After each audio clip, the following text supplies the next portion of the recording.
This is the Mile High Five podcast with Carl Jensen and Doug Huntington.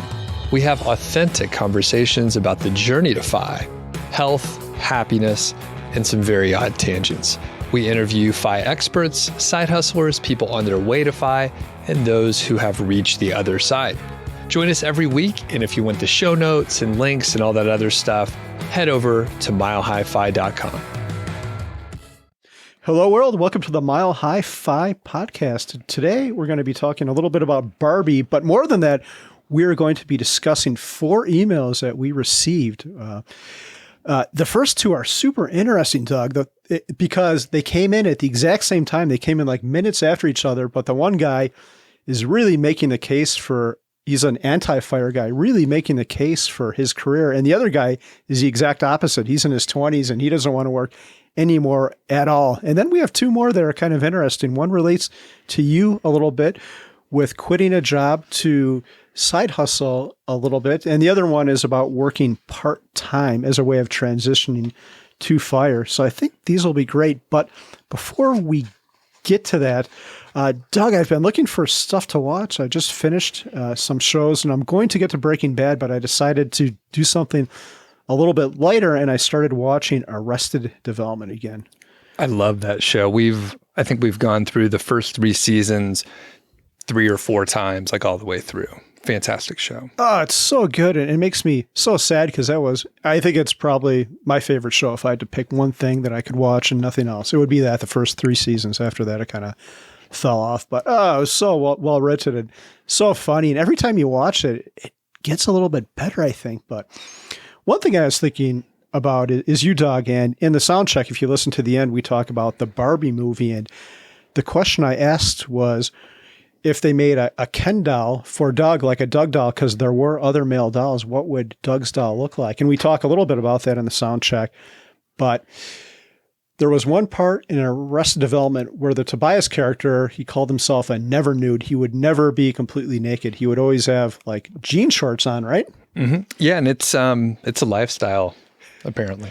Yeah, Doug, you may or may not be one, but I think if Mattel ever calls you to commission a Barbie doll, you would not have the bulge. You would have permanent jean shorts on when you take your pants on, whatever pants you were wearing. Again, listen for the sound check for Doug's Ken doll, but you would be a never nude Barbie, maybe an Arrested Development Mattel tie-up there. Yeah, I think, I have pictures of me in denim shorts already. So they're cut off shorts. Now, for you, what would your Carl doll be? I think it would be a trashy doll. Like I usually don't dress that nice. I think my shorts have stains on them. I've got these trucker caps. They say DeKalb on them. I went to school in DeKalb, Illinois, and they had this weird logo with a piece of corn with wings on it. And I usually wear that hat around. So it would be like, Trashy Carl, I think would be the name of it. It would probably sell like 4. It would kind of stink a little bit because I like to walk and sometimes I don't get around to a shower till later in the day. It would have scratch and sniff armpits that would smell like BO.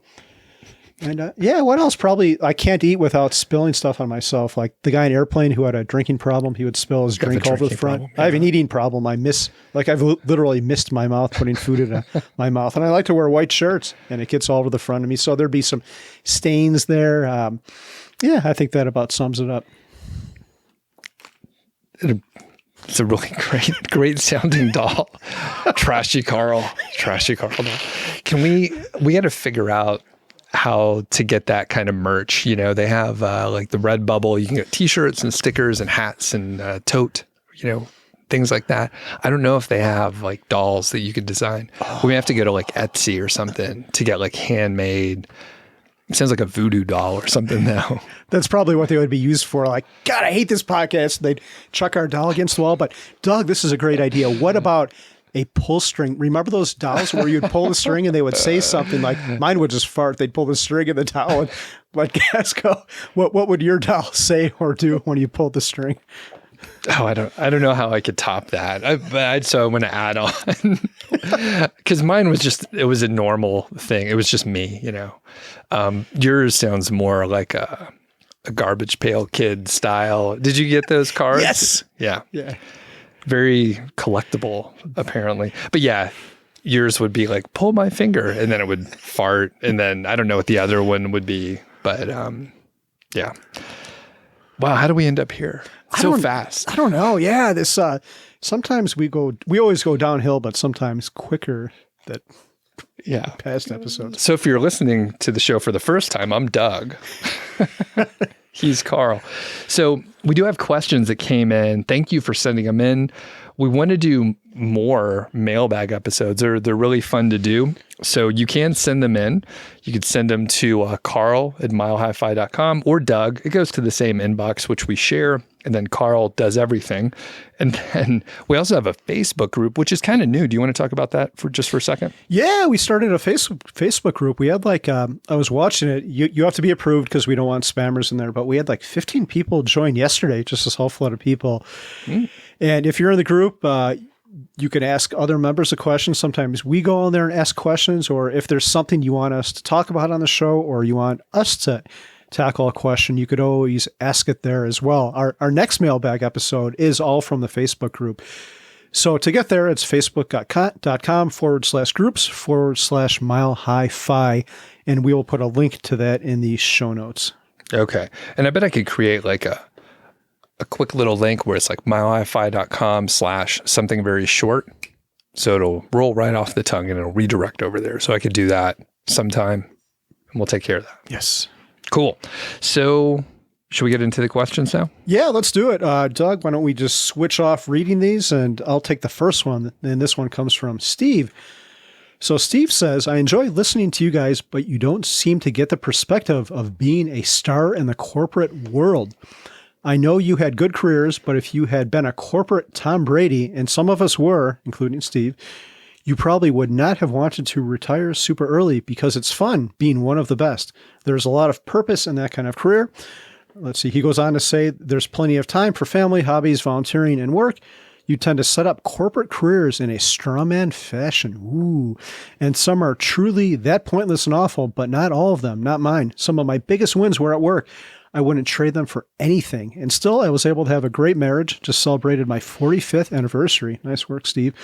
He raised 3 great kids and he retired slightly early. I would not change anything about my life or my 38-year career. Wow, that's a long time.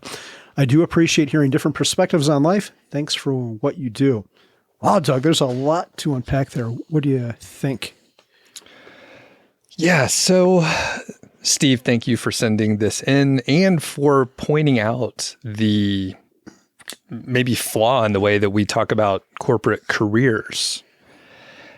That said, I think just like Tom Brady, which did you get the football star analogy? You know Tom Brady? Yep. Yeah, we're not sports people here, but we understand what you mean.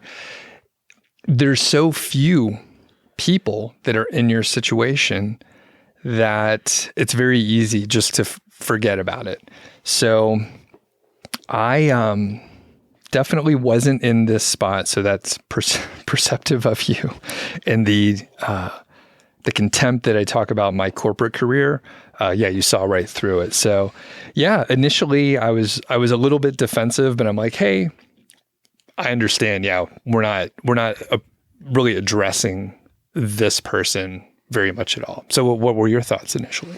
Yeah, I had 2 thoughts. My first one was, what career would be so good that it would make me think more like Steve and less like I normally do? And I can see having a career like that. Maybe if you were doing something really important, like had a big mission, like maybe like Tesla, you're trying to electrify the world. And on top of that, you're doing really, really cool work for that company. Because a lot of people, like I was a coder, but I never coded for anything like I actually enjoyed. It was like for stores and stuff like that, stuff I did not really care about. So if everything about your work is amazing, like that's super great. There's one thing I was thinking about with Steve and my own life. If I didn't have kids, like this might actually be a thing, and I know you don't have kids, so I'm curious to hear what you think about this thought, but man, with kids, it's really difficult because you go to work and then you come home and there's kids. So then you got to pay attention to them and you don't really have any time for yourself. And then you get activities and you're driving them around and you're actually taking time out of work to do that. Then you got to make up the time. So maybe if I didn't have kids and I had the best thing in the world, I would consider doing it, but I don't think ever with kids, because no matter how great your job is, it's still going to take time out of your life. And I just needed my time to do other things just to keep my life going and chugging along. Mm-hmm. Yeah, I can't, personally, I can't think of a career that great other than what I'm doing currently, which is not very, it goes back to the time point that you're making here. I think maybe for me, like 3 days a week is kind of ideal. Maybe some days I work up to 6 hours, but usually it's not that much. And that's great for me because there's free time to do other things. I don't have kids, like you said, so I have really a lot of flexibility and freedom. But yeah, I have a hard time imagining a corporate job where you do have that much flexibility and time. Here we are again, setting it up as a straw man, right? But it just happens to be the industries that we worked in. Like the other thing here is it's very rare. So just kind of by definition, it's probably 10% or less of the population is like in the superstar category. Maybe it's only 1% at some companies, but it's super rare and it's really hard to do. And the thing is, at least in my consulting industry, we would get even the medium performers, we would be promised all sorts of great things, raises, bonuses. You work really hard and then you end up not getting that stuff. And it was probably the same promises that they made to the superstars that actually got it. So I could understand, like, if you're performing well, it's a good match for your personality, you're happy. Why would you leave it if you're happy? So I think for me, it's more of are you happy with this job? And it could be like you were talking like working for Tesla for like a bigger mission. I think probably like most engineering focused companies, they probably work the engineers to death, right? Like they probably work really hard. Yeah. What do you think? Yeah. Oh yeah. Especially for a Tesla, you're going to be sleeping on the factory floor at times. Yeah. Yeah. Elon's going to come in, start yelling at you or something like that. I mean, those companies probably, I would be terrible there, even if it was for a great mission that I believed in, because it's too much work. So overall, I think, yeah, my contempt for the corporate job, I can't get past it. So, but Steve, again, you do have a valid point and it's awesome. I think we don't talk about it much because if you're like, I wouldn't change anything about my life for 38-year career. You have it figured out. You don't need us to help you navigate. Like you figured it out. You figured out the right balance for work and spending time with your family and hobbies and all that stuff. And I think maybe that's why we omit it, because if you're a superstar at work, then you probably don't need the advice there. Yeah. One other point I want to make, I was talking to a friend a couple of years ago about the Hellfire thing, and he wasn't a fan. And he said, well, I really love my job, so there's no point in saving a lot of money or doing any of that stuff. Kind of like Steve, maybe. But the issue I have with that mentality is maybe it's an excuse, maybe not, but there might be a time when your job doesn't love you. And I don't know how much of Steve's happiness was tied in to the specific company he worked for, but I think some of it is there. Like, no, but you could be the greatest engineer in the world, but you got to find a culture that fits you. So no matter how great your job is, don't use it as an excuse to not save money. Save money so you have a backup plan, so you have an option if something goes crazy. And Steve had a great life, but there might be some who weren't so fortunate that maybe, I know people who have children with issues or parents that they have to take care of. And if you're financially independent, then you've got the luxury to maybe take time off your job or leave for a little while, step aside to tend to those other things in life. So save your money no matter how great your job is. One more layer on top, and then we'll move on to the next question. I have some friends that are entrepreneurs, and even if you don't work for a company, you can still use your job as an excuse. You're like, oh, I really love it. Yeah, because you're good at it. So you're going to keep doing the thing that you're good at. And there's always an opportunity cost. You may be doing the best thing or the right thing for you to do in your life and the timeframes and all that stuff, which is cool. But sometimes, I mean, I have seen it, and I know some people just keep working a lot more, especially entrepreneurs that are very good at the specific thing they're doing, to avoid dealing with uncomfortable things that they don't want to deal with. And it's very, they're doing a good job. They enjoy it. It makes them happy and they make money at it. So it's really easy to just keep at it sort of indefinitely when they really should spend time somewhere else. Yeah, change is difficult. I was just talking to someone about this yesterday too. Maybe it'll be a topic for another show, but this guy, he came at fire from the perspective that he didn't know about it until he heard Mindy and me on Ramit, and he's got like tons of money saved up. And he's like, wow, there's this fire thing that I never knew about. And this guy's in a crazy financial position where he could leave, but he can't, or he hasn't been able to so far. Wow. He was listening to Ramit's show and never ran across the fire community until y'all's episode. Yeah, I guess so. Ramit he said he doesn't like fire that much because we deprive ourselves. So he just found out about it. So it's kind of cool seeing this guy. He's like in his mid 40s, like over $5 million. 300, like a mortgage under $500,000 and no family. So, I mean, this guy and no family. Yeah, no family. And he loves to ski. I'm like, dude, just, and he doesn't like his job. That was the other thing. Yeah. Yeah. But man, that's crazy. Yeah. What's cool? You saved that much. I know, right? All right. Let's hear from Ryan. I'm at a bit of a crossroads. I'm 27-year-old. All right, let's try again. Man, you did so good, Carl. Did you read these earlier? Have you been practicing reading out loud? I did, voice coach and the whole bit. I'm at a bit of a crossroads. I'm 27 years old and I haven't worked for 8 months. Instead of working, I've spent my time skiing and backpacking around Europe. It's the greatest thing I've ever done, but I have spent most of my cash on my journey. It's time for a job. And he's going to give some more details here. My question is, should I continue a Thoreau-esque lifestyle and work just enough to keep skiing and traveling, like part-time and travel-related work, or should I return to the corporate world and get back on the grind towards, quote, true financial independence? So we have some bullet points here that we'll run through.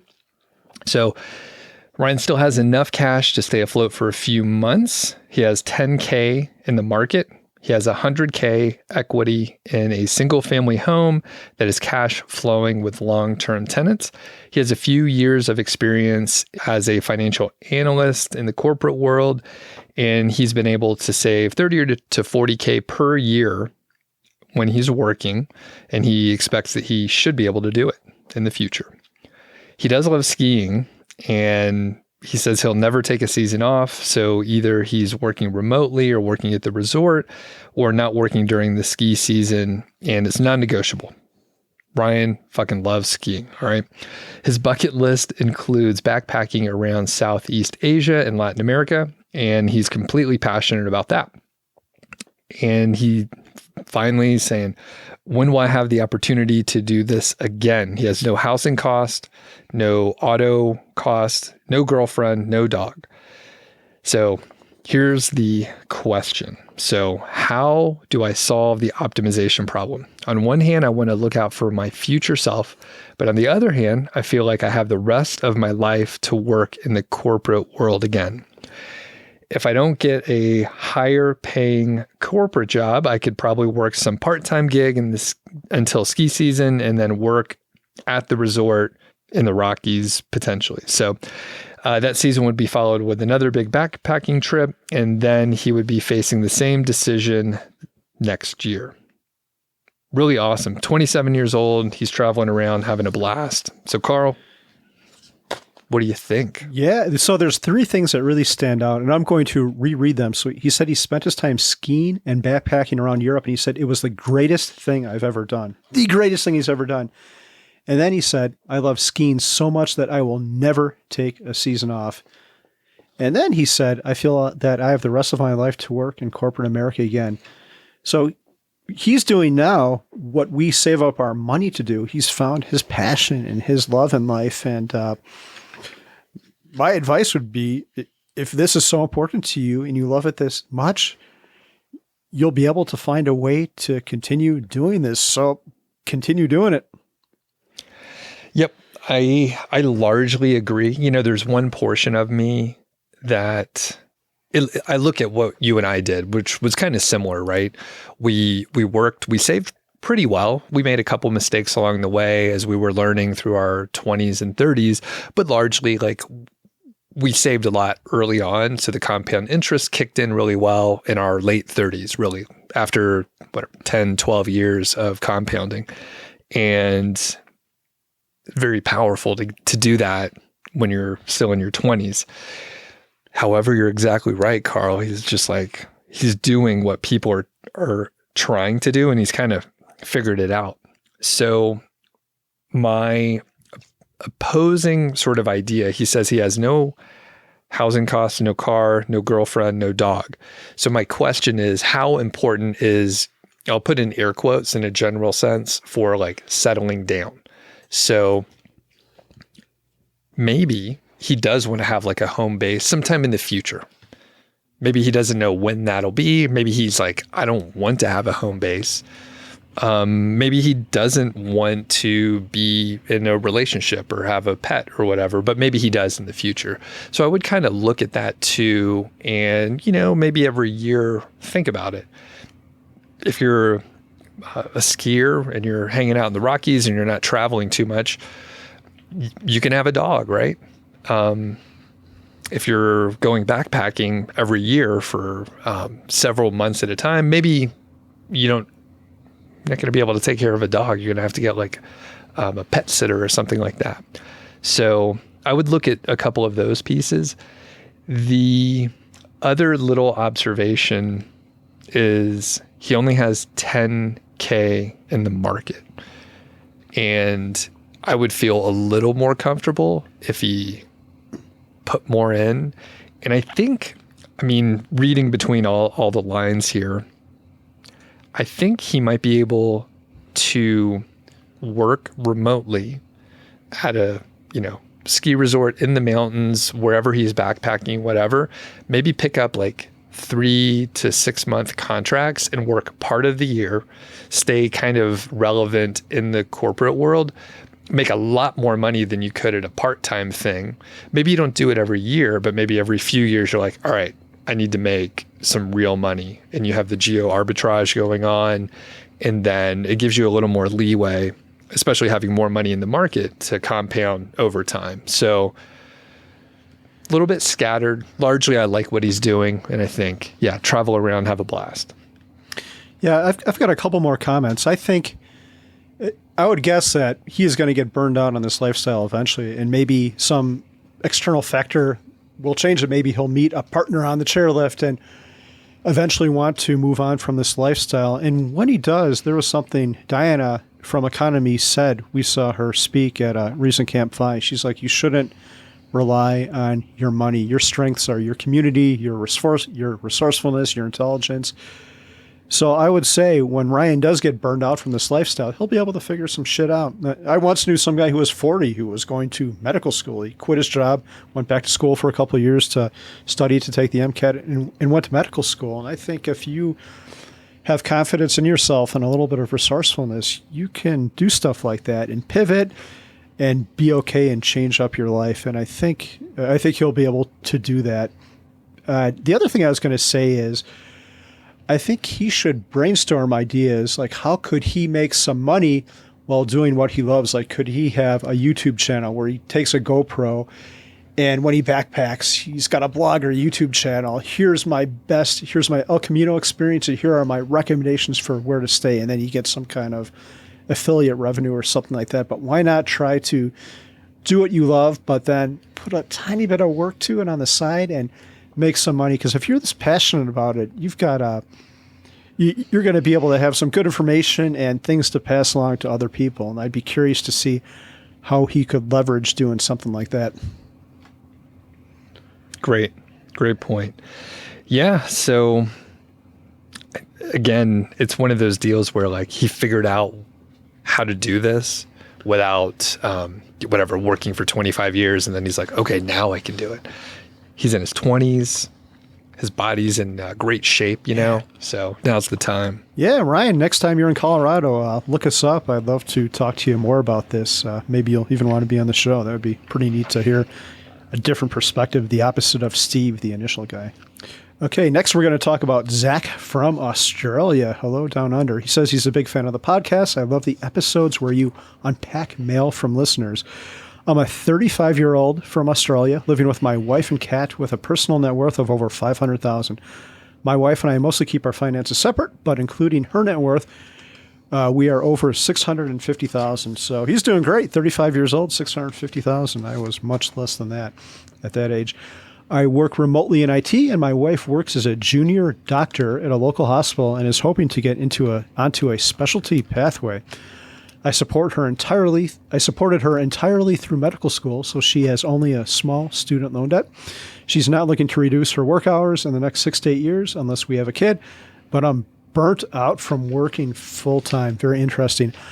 And here's where we get to the important part, and I think, Doug, you are going to be able to help Zach out with this.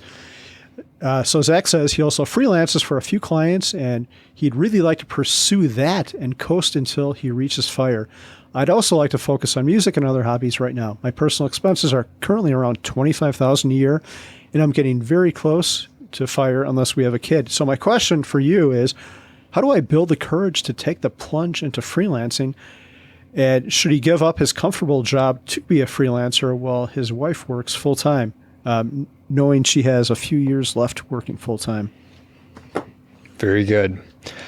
So as a little background, the reason why I can talk about this is I started side hustling in 2013, and I started with like affiliate marketing, niche sites, the SEO kind of route.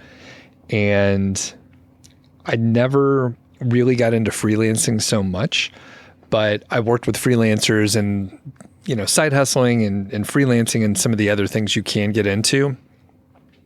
They're all kind of related. Like many of us understand the industry pretty well.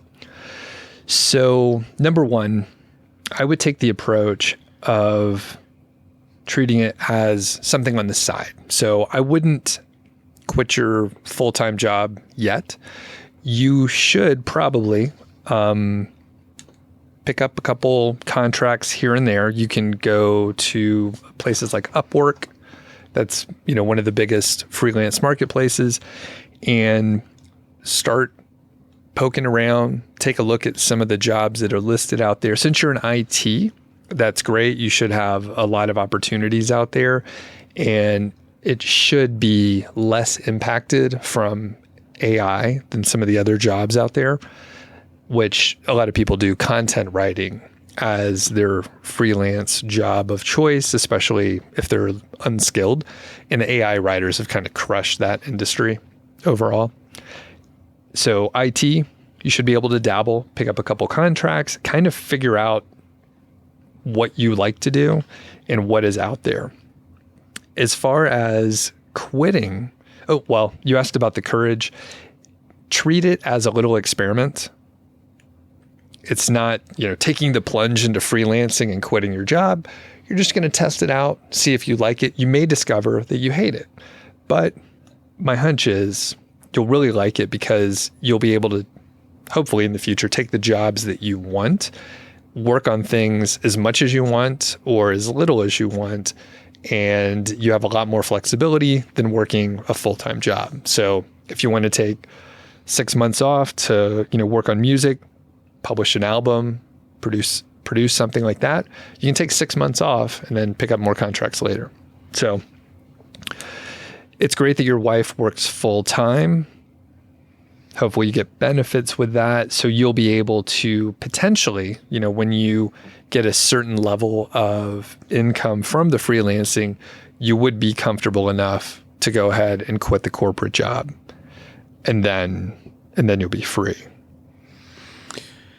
Yeah, so I'm looking at his numbers, and he has $500,000 saved up, and he says he spends $25,000 a year. So per the 4% rule, he would need a little bit more because 4% of $500,000 is $20,000. So he's almost there. And one interesting thing is he already freelances. So if I were him, I think I would stop now. Like between the $20,000 he could withdraw per the 4% rule and the money he makes from freelance clients, I think he'd be just fine. It says they keep their finances separate, but I mean, if you've got a reasonable partner, I think in the very, I don't think he's going to fail, but if he did, I think he'd have his wife would probably help him out. And another idea is just to try to take some kind of extended leave from work, try to do a sabbatical, take 6 months off, see how this freelance thing goes. And if it goes great, then he just doesn't ever have to come back. So I think he's got lots of safety nets here, and I don't think he should be fearful at all if he thinks leaving is the right decision. He even says he's burned out at his job. So I think he should take the plunge. It's difficult to shove yourself over that edge, but I think he would end up happier and be thankful that he did. And I forgot that part that he has a few clients. So he's already testing things out. So see if you can expand the scope of work that you're doing for your existing clients. So that's number one. They already trust you. They like you. See if you can do more stuff there for them. And they may have peers that they can recommend you to work for them. So you may be able to pick up some additional clients just by asking. And yeah, Carl, you're right. If he's already earning some money, if he could step it up just a little bit, maybe he'd be able to cover the difference. And then the thing is, when people quit the jobs, they end up with all this extra like brain space. There's stress there, especially if you're burnt out, right? There's stress there that goes away. And then all of a sudden you're smarter, you sleep better, you have all this new free time. So very cool.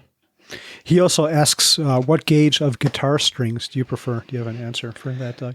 Yeah, so I have a couple resonators, and for those I use resonator strings. So those are 16 to like 58 or something like that. So they're 16s are pretty fat, but I'm usually tuned down to open D or open G for those.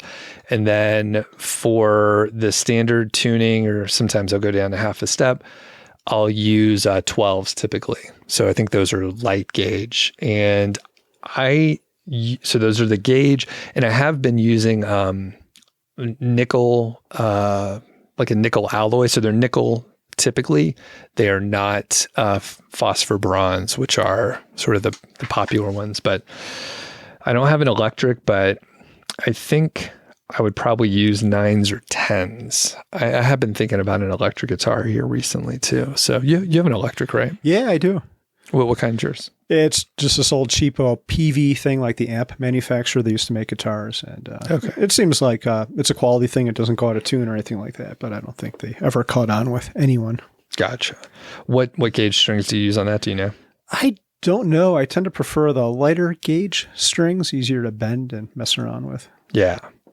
And then the resonator, the strings feel huge, but often I'm using a slide, so it doesn't matter quite as much. And then tuned down, it's still hard to bend. They're fat strings. They're very fat strings. Yeah. So our next one is from listener Kevin. And before we get to him being the key word, is all four of these people are dudes, which makes me a little sad. But we do have a listener from, actually, she's a contributor to Buy Me a Coffee. They're going to come into the studio in early September. So it's nice to see a female reaching out to us versus just having a bunch of IT dudes. So that'll be pretty cool having a listener in the studio to record with. Very cool. Awesome. So this one is from listener Kevin. He said he's been a listener for the last year or so. He appreciates our witty banter and he loves the vibe of the show. He says he is imminently close to his fine number, 1 to 2 years away, and he wanted to share an approach that might be worth a discussion. He said he recently negotiated with his employer to shift his schedule from 5 days a week to 3 days a week. I know this pushed my FI date, given my savings rate dropped to single digits. Regardless, it has been life-changing as I get the sufficient pay to cover my bills, 60%, and 4-day weekend every week. It also gives me the chance to start testing out retirement without going headfirst into it, so I could try to figure out my FI life and build some hobbies and invest more time in relationships. I've been undercommitted to. Ooh, that's a good one. He says, I was with my company for 16 years and a good performer, so I felt I earned the right to ask for a reduced schedule, and I had a boss willing to try it and a policy in the company that still paid benefits with the arrangement. That's really great. I thought this approach is another option some should consider if they are nearing FI and want more time with family and friends, but not quite there to their number. I call it the glide path retirement for those who I am willing to share why I work 3 days a week. Keep up the great work, and I appreciate you giving the time to help so many people.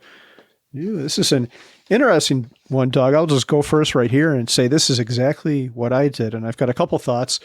So I did this exact same thing. I went Tuesday through Thursday, and I had the idea of it, and I was terrified about asking my boss. And then my boss is like, oh, yeah, sure, you can do that. I'm like, really? You're not going to fight? He's like, no, that sounds great. Let's figure out who to give your work to that you won't be able to do anymore. So I think a lot of people are hesitant about asking for an arrangement like this, but especially if you're a good performer, you might be surprised how willing your employer is to accommodate you. I think the one issue might be there's some like 32-hour rule where you have to work 4 days a week to get healthcare. So that might be something that holds you back. But apparently Kevin has been able to retain his benefits even with doing this. But I completely agree with this. And the last thing I'll say about myself is what it did for me is I wanted to give FI a test drive too. And that's why I did it. I'm like, well, I want to see what these 4 days are going to be like. I'm going to double my weekends. And plus now I have time to myself because previously my weekend time, the kids aren't around. So I don't really have as much time to myself as I would have versus being away from work while they're at school. So I did this and it made me realize, I'm like, man, this is really good. Like I still don't have enough time and I wanted more time, even more than I did before I did this arrangement. So it just made me lust to be done with work and pushed my ass over the edge and made me quit altogether. So I would highly recommend this. I know a couple people that have done this, and sometimes I know someone who they have the 32 hours in the 3 days, right? So they're just like, you're going to work 32 hours like on paper in the 3 days. So that's one approach to get down to 3 days.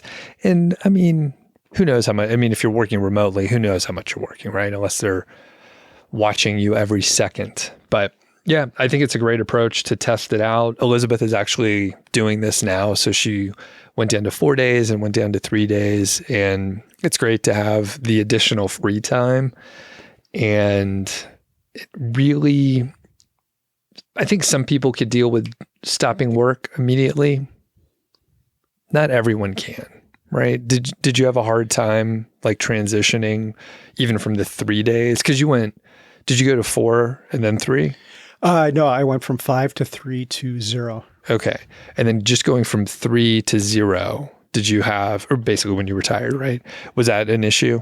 Yeah, it's pretty weird. I think it took me till just almost now. Like, God, I quit in April 2017. And yeah, I think I've finally got my bearings now and and I don't think everyone is. My issues will take that long. But yeah, give yourself the best chance of success, and having that transition is so worthwhile. And why is it so hard to transition? I don't know, man, I just worked really hard at my career, and I did feel like there were good parts about it, but I just felt like I needed to be doing shit. So we bought like another house to work on, and I'm still not quite sure why. Like, it wasn't really about money because we had enough. I mean, some of it was we wanted to be in a different neighborhood, and this just happened to be the house that was available, and we got a good deal on it, which is not the right way to look at it. But I don't know, maybe deep down fear of just being bored. And I'm a busybody. I don't like to sit still, and that is it's probably my worst fear in life, like being bored, which is kind of a silly fear to have too, and it speaks more to my issues than anyone else's. But I think it's probably an issue. It's more of an issue with FI people too, because if you accumulated $1 million and you're like 30 years old, you probably worked pretty hard and did a lot of things right in life. And how do you just shut that down and turn it off? Yeah, it's tough. And I mean, so we haven't recorded in a little while. You were sick. We talked about that a little while ago in another episode. But Have you found yourself less busy?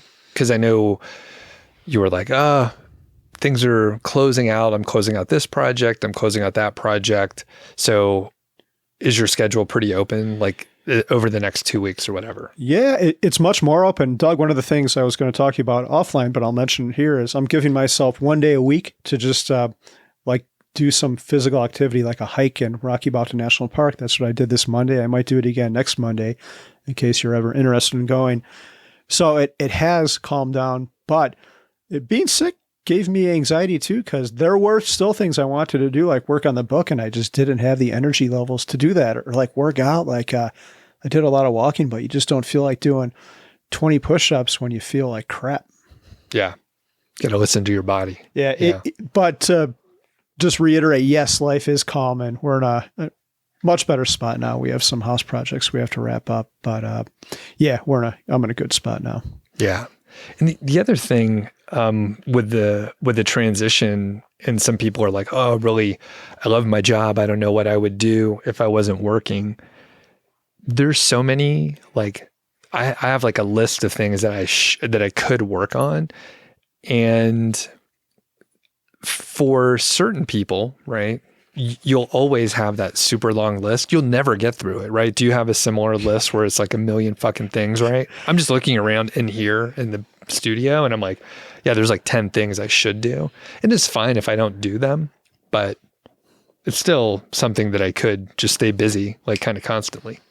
Yeah, I do have that list. I created it before I quit just because I was so worried about being bored. And I think I've crossed off like 2 or 3 things, and I've added like 100 things to it. So the thought I've had, this is actually part of the book, is if I lived to be 500 and had a great body the whole time, I wouldn't be able to get through the current list, but it would be much longer by that point. And I want to build on what you said, Doug. People worried about being bored and all that. I think if you're that person, and I was that person too, so I'm trying not to cast judgment, but I think you need to do a little bit of work on yourself, maybe some introspection, maybe force yourself to take a sabbatical and just be alone and figure out what matters. Because if you're saying that, then I think your job is too important to your life. I'm trying to think of, so I guess I'll back up a second. If you lose your job and you're going to feel lost in life, you're not doing it quite right. And I've got a whole chapter in the book about this. Actually, you're living a lie. maybe I don't know if I put it that strong, but you need to find validation and meaningful experiences outside of your job. Yeah. Yeah. And it is tough. You know, you hear, and actually many of our friends, right? So there's some people that retire and they're like too busy, right? They take on too many projects. They say yes to like everything that comes their way. And then there's the other group where they're like, I won't get bored. I'll play. Typically it comes out in video games. And they're like, yeah, I played video games for like 6 months and it was kind of fun for a little bit. And then it was depressed for a while and they kind of spiral out of control a little bit before they like find their bearings again. So somewhere in the middle, like you can have some leisure activities, but I feel like, maybe if you're spending your time on maybe social media or video games, like those are kind of empty pursuits, I think. And it's really easy to get sucked into either one of those. Yeah. So what's your social media of choice? Like where you waste too much time? It's probably Twitter, and I use it to keep up with information on some of my investments, and for nothing else really. Maybe a little bit of promotion. I just tweeted about our Chris Hutchins interview that we had, which was great. But I don't fight with people on Facebook or anything like that. I go on our Facebook group to interact with people, but it's I try to keep it very minimal actually. And it's Instagram's kind of cool, I guess. I don't think I'm into it like you do. Would that be yours, Doug? I know you don't get into much of it at all, but I feel like you're more of an Instagram type of person. That is the one that sucks me in. I don't post too much over there, but occasionally I do. Usually it's just stupid stuff. Like I'm going to post something later today, which I showed you the picture earlier. Yes. It's a good one. It's a good one. And I'm just at Doug Cunnington, so you can find me there. We won't link up to it because I don't want to bunch of extra people, but you can't check it out if you just search for it. But yeah, Instagram, the reels sucked me in, and I deleted TikTok like a long time ago. I tested it out, and then I was just like, this is not positive for me at all. So, but Instagram typically is okay, but still, it's just a fucking waste of time. Like, I get virtually nothing out of it. Yeah. So I've got a question for you, Doug. I've looked at some of the reels and like YouTube shorts and Facebook things, and maybe this is just me, but whenever I look at them, they're like people dancing and shit. And the thought always comes to me like, well, why does anyone watch that shit? So do you get those same videos, and are you entertained by them? Mine are often, I don't know why it's serving that to you. So in both YouTube shorts and Instagram reels, same kind of stuff? I don't know. Some of that, well, we've talked about these videos before on YouTube. A lot of guitar videos come up, but they're careful. Yeah. I think she is a really good guitarist, but like some attractive young lady who can play like Metallica and just rip it on the guitar, and those come up. And I guess I do enjoy watching those. But yeah, I guess Facebook mainly is the people dancing. Like it'll be some couple and they're like making eggs or something, and they're like dancing, and their toddlers are like grabbing their legs. But I don't know. No, mine are kind of random, but it's in my interest area. So yeah, there's some guitar stuff, some photography stuff, a lot of cooking. So there's a lot of like people just cooking something, preparing whatever it is, right? So there's a lot of random shit.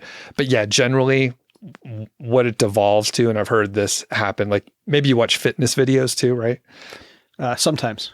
Everything devolves to like scantily clad women, like everything, right? They serve a couple things up, and I think it originates with the fitness stuff. And then next thing you know, it's like everyone's in swimsuits or something, you know? So you're not alone in that. Doug, maybe we should pivot. We could get some Speedos, some official Mile High Fi asparagus Speedos. Is that an asparagus in your Speedo, or are you happy to see me? It's a whole bunch of asparagus. Yeah. So, okay. Was this a mailbag episode? What are you even talking about now? I think so. I guess it was. Asparagus and our Speedos. We talked about asparagus and Speedos, Ken dolls, all kinds of stuff.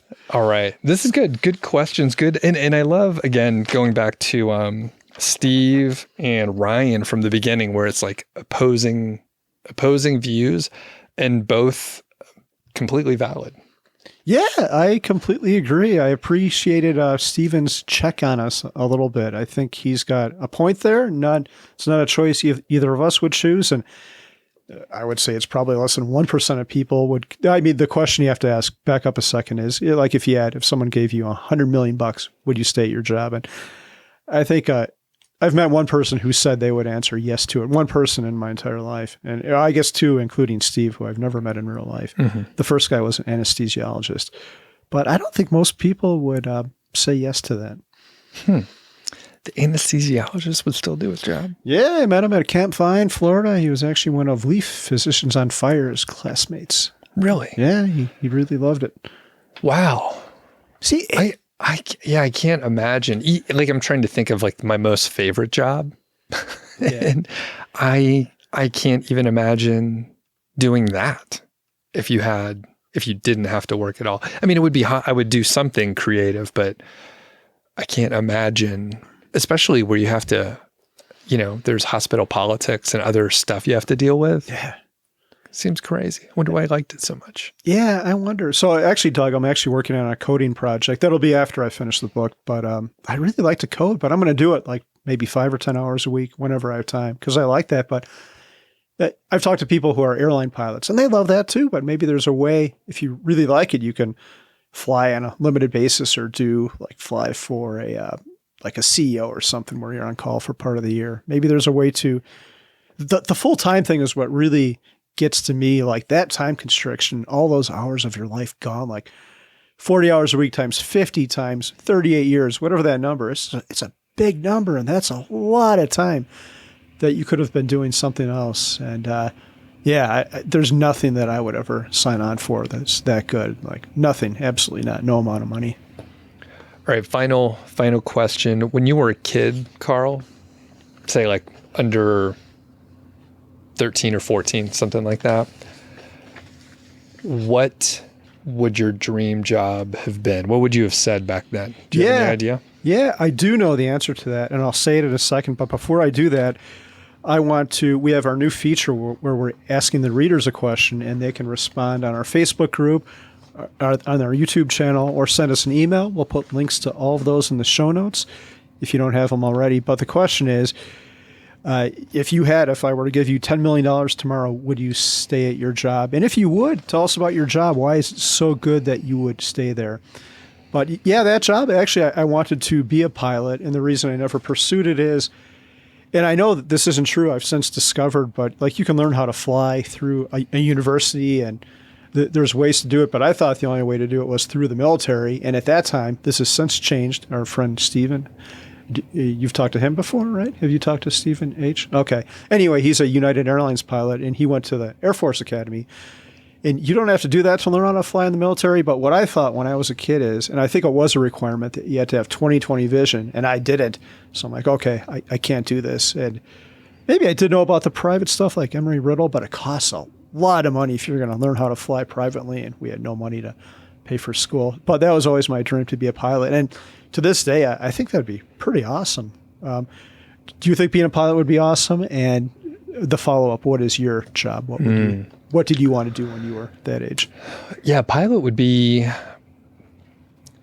probably pretty good. I think there's some good pros. And actually one of our friends up in Montana, he's about our age, and he wanted to fly for many years, but when he was a kid, someone said, you have to be good at math for that. And he wasn't good at math. So he was like, I can't be a pilot. Kind of like what you said, right? Yeah. Like you just, you heard something, it stuck with you for a long time because you were an impressionable, like under 10-year-old kid, right? Anyway, he was like, I'm going to do it. And he took a bunch of private lessons, and he could fly solo. So like he posts all these cool pictures. Like he recently flew over Yellowstone, which is crazy. So you can see like green prismatic, and like, there's a lot of open space and like cool mountains and cool shit in Montana. So a lot of his trips are just, he'll rent the plane, zip over whatever, a few hundred miles and hang out for a minute and fly back. Pretty crazy. Yeah, that's awesome. So for me, I don't fucking know. I think when you ask a question, you should be prepared to answer the question, especially in the podcast. I really don't know. My dad was a firefighter, right? So that's kind of cool. But I don't know that I was ever like, I want to be a firefighter. And then when I got a little bit older, maybe in like middle school, when I was like better at math, they're like, oh, you should be an engineer. So I think like even when I was fairly young, people were like, you're good at math, you should be an engineer. So I never really had any good like dreams of a cool job or anything like that, at least that I can remember. Pretty boring, huh? I'm like, I want to be a fucking engineer. And then I never even did any engineering. What a loser. It happens. Yeah. So, okay. I think that's it. I will say, if you gave me $10 million, I would stop all the stuff that I'm working on. I'd still do the podcast. This is pretty fun. What about you? Would you still do it if you had 100 million? Yeah, well, I kind of think I have 100 million now, because if I had 100 million, I don't think I'd change anything about my life. So I'm kind of there now, and I'm still doing the podcast. So here we are. All right. For the love of God, if you had 100 million, would you get a Tesla finally? I'm going to order one after January 1st, which is a whole nother thing. Right. Okay. You heard it here. He's going to get one in January. Yep. Okay. Cool. Anything else, Carl? No, that's it. Thanks for listening to the show. That was the Mile High 5 podcast, and I'm Doug Cunnington, the balder host, and Carl Jensen is the cool, sexy one. If you dig the show, please do 3 things for us. Number 1, tell a friend, a family member, an enemy about the show. We really don't care who you tell. Maybe forward them a specific show that you know that they will like. It's the single most helpful thing that you can do to spread the word. It's like giving us a virtual high five, and actually we don't give high fives in person, so the virtual kind's pretty good. And more importantly, your friend or family member or even your enemy will appreciate the fact that you were thinking of them. Number 2, make sure you're following or subscribed on your podcast app, Apple Podcasts, Spotify, Overcast, YouTube, whatever you're using, and that way you won't miss a show. And number 3, please leave us a rating and review. We read them on the show occasionally, and you might hear yours out there on an upcoming episode. Quick disclaimer, this show is not financial or legal advice. I'd actually be surprised if it sounded like it. It's really just for entertainment, and that's at least what we're hoping for. But seriously, get advice from professionals. Carl and I are just 2 guys with microphones that sit in my basement and talk. So we'll catch y'all next week.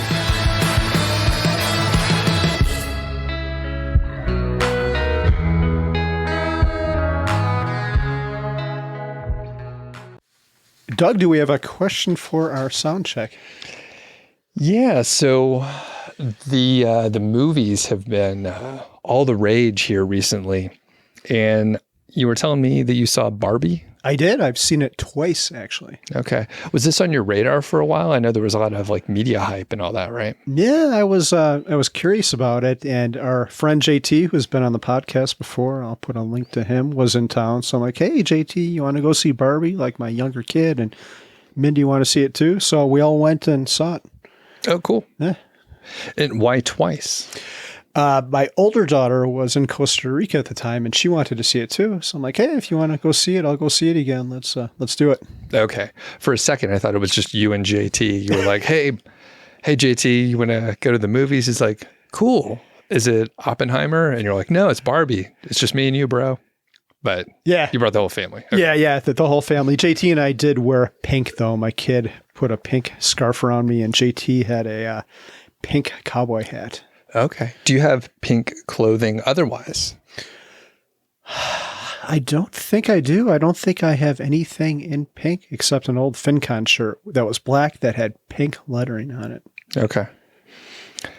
Do you feel like it's a gap in your wardrobe, or you're getting by? I don't know. I don't think I like to wear white to keep cool in the summer and black in the winter. I don't think, and I like the synthetic materials that wick, the wicking materials, and I don't think Costco has any of those shirts in pink. So it's not so much that I don't like the color. It's just that I can't get a cheap shirt at Costco that's that color. Do you think I should wear pink, Doug, or what's your opinion? Sure. Yeah. Give it a shot. I don't know. You're asking the wrong guy. Yeah, I don't know. I think like some colors like can work better for us, but I don't know what they are for me. I don't know what they are for you, but yeah, give it a shot. I think I have like one pink shirt. There's like some pink trim on there. It's like a button-up shirt. I haven't worn it in like 8 years or something. Okay, maybe for a future show. I know somehow Elon Musk got sucked into some Barbie thing and wearing pink, and I think his comment was he would rather be dead than wear anything pink. So Elon Musk, not a fan. Okay. I wouldn't take fashion advice from him either. But or any advice. So one quick thing, since this is the sound check, right, Carl? Yes. Okay. So since you are listening to the sound check here, I'll let everyone in on a little secret. So Carl, you did a kick-ass job on the notes here. Oh, thank you, Doug. I fucked this up though. This is the sound check, and I actually went right into our banter options. So I messed up. So that's why like we were both confused at the beginning of the sound check, is because I jumped ahead by accident. I don't know why. I just saw it written in front of me. Oh, okay. So that's what happened there. I was wondering why you gave the signal to start the show. Okay. And yeah, but you're kind of right too, because we don't always do a sound check when we do a second show. This is our second recording today. So, okay, we're both at fault, Doug. I'll take 48% of the fault. You have 52. No, it's not your fault at all. Not your fault at all. Cause we were going, people like the sound check. And the thing is, it's been like about a month since we recorded, maybe even a little bit more than that. So I'm off my game a little bit. And like I said, I just jumped ahead. So we'll pretend like this didn't happen, and now we have to come up with a new banter section at the beginning. Yeah. So it'll be okay. Real quick, Doug, do you have any interest in seeing the Barbie movie? Or Maybe. I mean, you saw it, other people have. It really wasn't on my radar. I just saw like some previews here and there, and eventually I'll probably see it, but I don't know. When things are overhyped, I'm skeptical. Yes. Have I told you this before? Yes. Okay. Yeah. So if everyone's talking about it, I'm like, why did this get over marketed? And why is everybody like falling for it? Yeah. Are they just liking it because everyone else likes it? Kind of like Taylor Swift, although I think Taylor Swift is good. But. Right.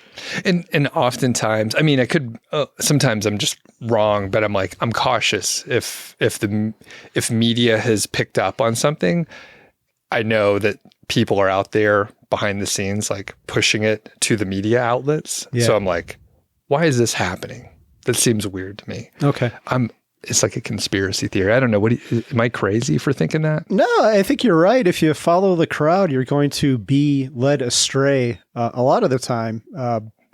So I don't think you're that crazy at all. But I think you should see Barbie. I actually think it was worth it. And there's some very humorous parts. I have one more follow-up for you, Doug. And I didn't know this. I'm not a huge Barbie fan, but there are other male dolls like Michael Cera. Remember him from Arrested Development? Oh, yeah. He plays a character in there and he's good. He always plays kind of the same guy, but he's really good in there. And there was a sugar daddy Ken. Like for real, this thing existed, which is pretty funny. So Doug, my question for you is if Mattel came to you and said, we want to make a Doug Ken doll, Doug the doll, what would your doll look like? Well, what would you be wearing? Would it be a cowboy outfit, like adventure? Would you have like your wicking pants on, or what would it be?